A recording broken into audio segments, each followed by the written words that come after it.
The Independent National Electoral Commission, INEC, has held the first off-cycle polls since the 2023 general elections, with Bayelsa, Imo, and Kogi State residents deciding on their governors for new 4-year terms. According to the INEC chairman, Professor Mahmoud Yakubu, the elections will be held, he said, in 10,470 polling units across 649 electoral wards in 56 local government areas. However, a total of 46,084 regular and ad hoc staff were deployed in the 3 states, according to the electoral body. To ensure a secure environment for electoral conduct, the police mobilized a total of 92,565 personnel, including 27,000 in Bayelsa, 25,565 in Imo, and 40,000 in Kogi, and several assets such as 5 helicopters and 15 gunboats. The off-cycle polls at 18 political parties who contested in Kogi, while Imo and Bayelsa have 17 and 16 candidates respectively. The parties deployed 137,934 agents, made up of 130,093 polling and 7,841 collation agents for the election. Joining us now on the morning show as we review the first off-cycle polls since the 2023 general elections is Austin Aigbe, international election and governance expert, and Mimidu Achakpa, co-convener of Situation Room. Thank you very much for joining us on the morning show. Thank you so much. Well, very quickly, I'd like to just have your take on these off-cycle elections in Imo, Kogi, and Bayelsa State. Let me start with you, Achakpa. Well, the Situation Room has already released a preliminary report, and 70 civil society organizations are calling for investigation of why we have in Kogi State prefilled results. Any hope that the investigation will yield any result, considering the fact that everyone was just alarmed that sensitive INEC materials could be in other people's hands. And for you, Austin Aigbe, just your general impression as an expert, as an election expert, your observations. Let's start with Mimidu Achakpa. Mimidu, you go first. Yeah. Okay, thank you very much. And well, I personally was in Kogi State to observe the elections, even though my movement was within Lokoja. But we had observers all over the state and also in the Ogorimagongo local government, who was giving us first-hand information of what happened. Prior to the election day, we paid a courtesy visit to the INEC REC to ascertain the level of preparedness of INEC for the elections. And he assured us that everything was in place. We were also at the central bank to see the deployment of election materials. Everything was in order. And the meeting we had with the INEC REC, he assured us that everything was going to be as it should be. But we were surprised when we heard that there were already result sheets that were pre-filled prior to the elections. Given the assurances that the REC gave us on behalf of INEC, we believe that, and also the press release that they issued out, we believe that adequate measures are going to be taken towards the pre-filled election result sheets. So we are hopeful, and if and when the issue is not treated as it should be, then Situation Room will issue another statement to that effect. But for now, we are waiting. Elections held on Saturday. Yesterday was Sunday. Elections have already been announced. This morning I heard that the APC candidate won. But we are still hopeful that the issue will be handled with, as it should be handled. So we are hopeful that whatever it is, the INEC will redeem its name by treating the issue as it should treat. Austin Aigbe, your general impression? Hello, Austin Aigbe. Yes, okay, can you hear me? Yes, I can hear you. Please go ahead. Okay, so it's clear, it's obvious right now that the elections are over. Only we are waiting for the declaration in Bayelsa.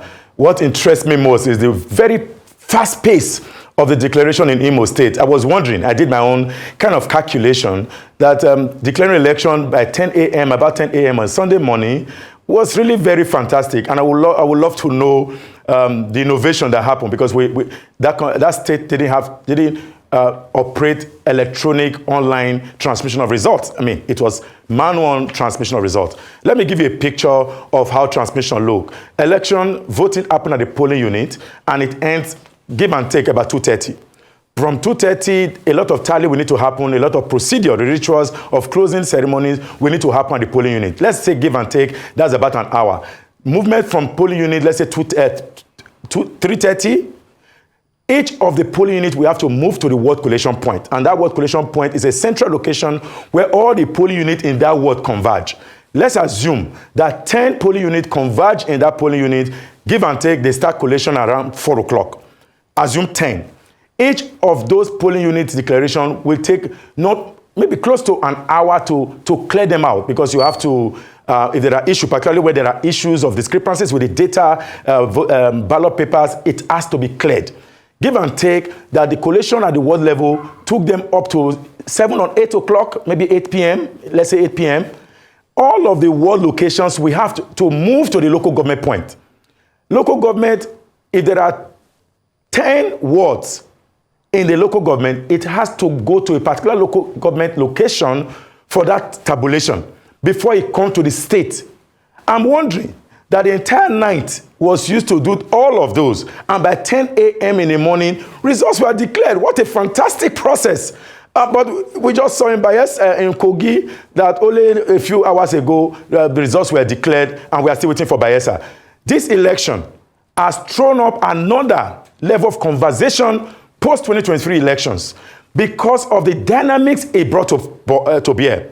Now, you already know the prefilled that my convener situation we talked about. Beyond that, there are incidents of the bypass of the BVAS. Bypass of the BVAS. Whereas the BVAS was supposed to create some level of integrity in the electoral process. And I have seen some uploads of IREF in Imo State.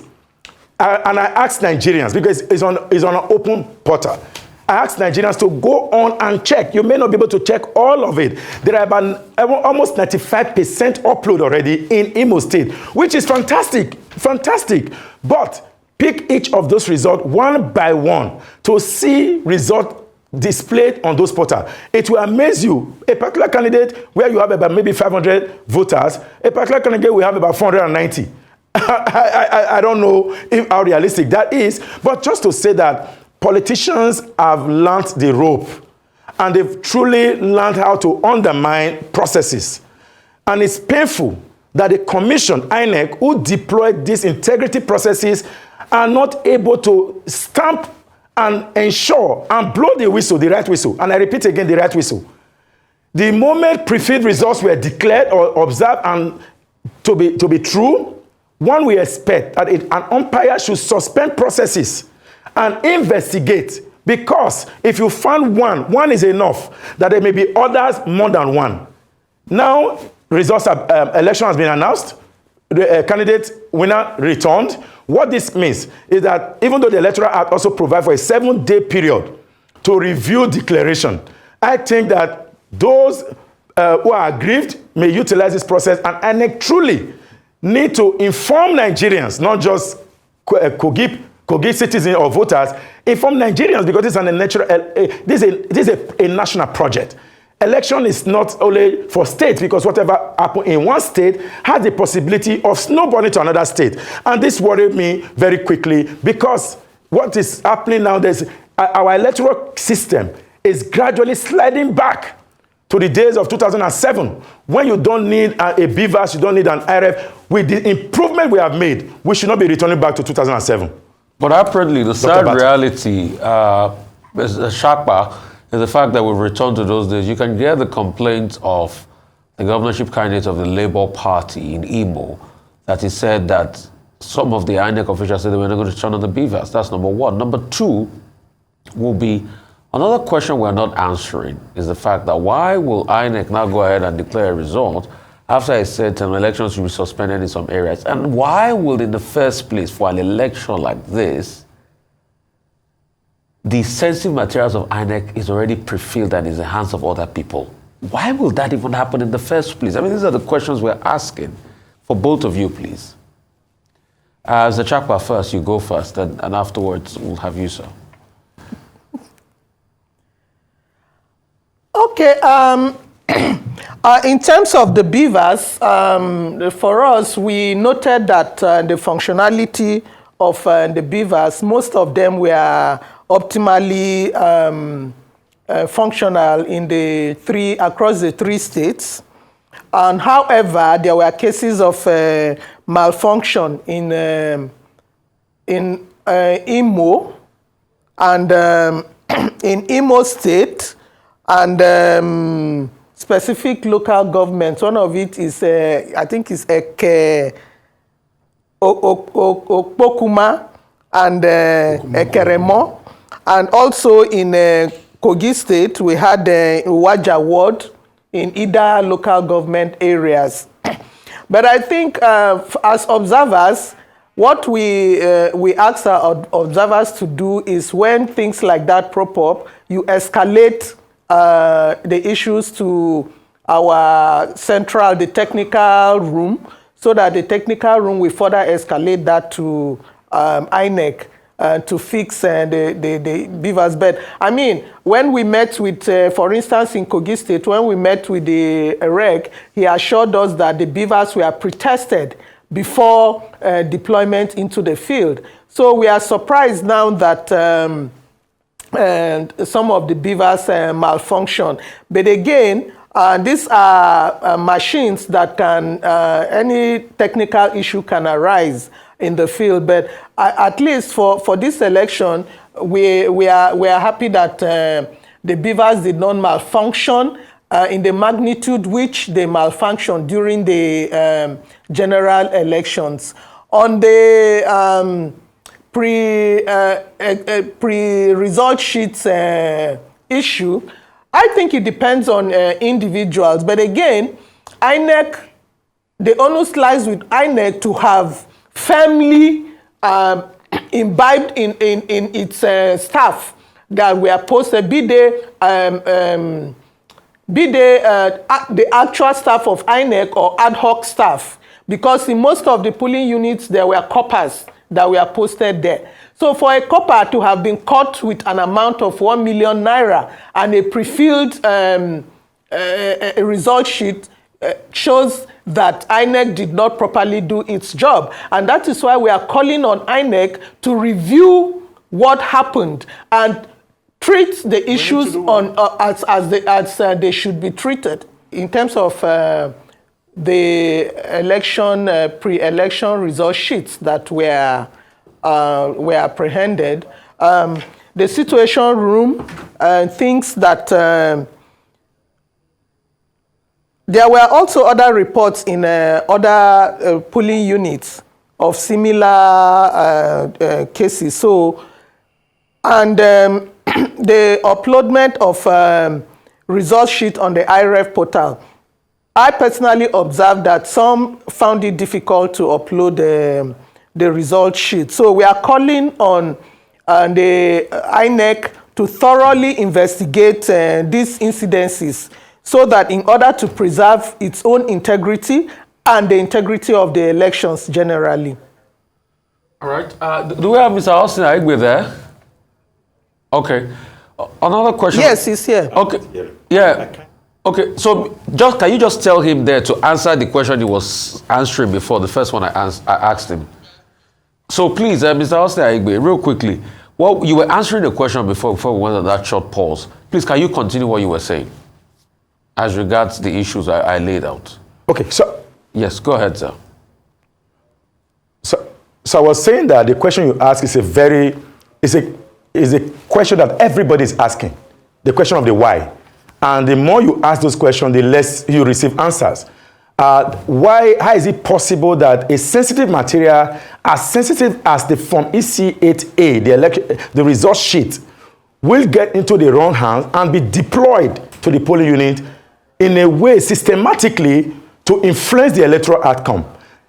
I see that INEC does have a job to have quickly, beyond investigation, even when they talked about suspending processes in that area, is to actually get the mindset that the possibility of one happening means that there may be others in other polling units, but that didn't happen. Now the results are declared. Let me put it in a way that maybe it looks subtle. Right now, after the aftermath of the Supreme Court judgment, sent a very strong signal to the political actors, particularly the politicians, that what you need is a Form EC8A from the polling unit and not from EC8A from IREF. You cannot use IREF you cannot use evidence from the IREF and present that same evidence in court. You must substantiate your argument using the Form EC8A from the polling unit. Politicians understanding this make the work simple for them. What did they do? Write the results and send it to the polling unit so that is the result that will be used. If they don't like it, they may as well go to court. And in this case, if not for those who found those pre-filled results, we will not be talking about that now. In Imo specifically, I said before, people should go on the IREF and download some of those results and make an informed choice, informed decision. Because what is uploaded in the result make it more like, was there actually an election? But especially when you now realize that the pace of the declaration seemed like a very innovative approach. But when you deep dive into the fundamentals of the process, you can then begin to inform yourself that, the more you look, the less you see. We are still waiting for results in Bayelsa, even though they had 8 local government. That notwithstanding with the terrain, Bayelsa is a very difficult terrain. Southern Niger is almost like the entire state of Imo because of the terrain nature, the riverine spot and all that. But let me put on record that the declaration in Kogi sent a very strong signal to further elections. We are back, like I said before, to 2007, in which election will be going on. People are still voting in polling units. Declarations are made. And never again must we return to that point. But somehow, the playbook has just been improved. And that came from the fact, from the statement that INEC does have the final say in electoral decision. Whereas INEC's final say is relying on most of the time in its own guidelines, which is not known to law in this circumstance, because the Constitution and the Electoral Act seems to be what is known to law. Whatever subsidiary legislation that is passed by, that is released by INEC, particularly with the good governance of the electoral process, has been undermined. And that is the very biggest of all. The guideline of the election management is the real law that we now have to think about putting in the Electoral Act, because it shows the timeline, the actual execution of plans. For example, a voter comes to the polling unit, that voter goes through the BVAS. Without the BVAS accreditation, that voter will not vote. In this circumstance, we saw bypass of the BVAS. And results at the polling unit, once the polling is over, tally is done, counting is done, results are entered into the Form EC8A. Now we saw pre-filled result sheet. So, what are we talking about? We are in a situation, somebody argued that, violence in Kogi was reduced. And I quickly said, but violence reduced, but what about the other issues that pop up? Do you need to engage yourself in violence when you can easily manipulate the electoral result? How? I mean, somebody has said, I think Madam has said, INEC must name names of those involved with that pre-filled. The core member found with resources in his hand should not face the consequence alone. Everyone Okay, Austin. Well, I mean, on this note, we'd like to thank you very much, Austin Aigbe, and also thank you, Mimidu Achakpa, for joining us on The Morning Show.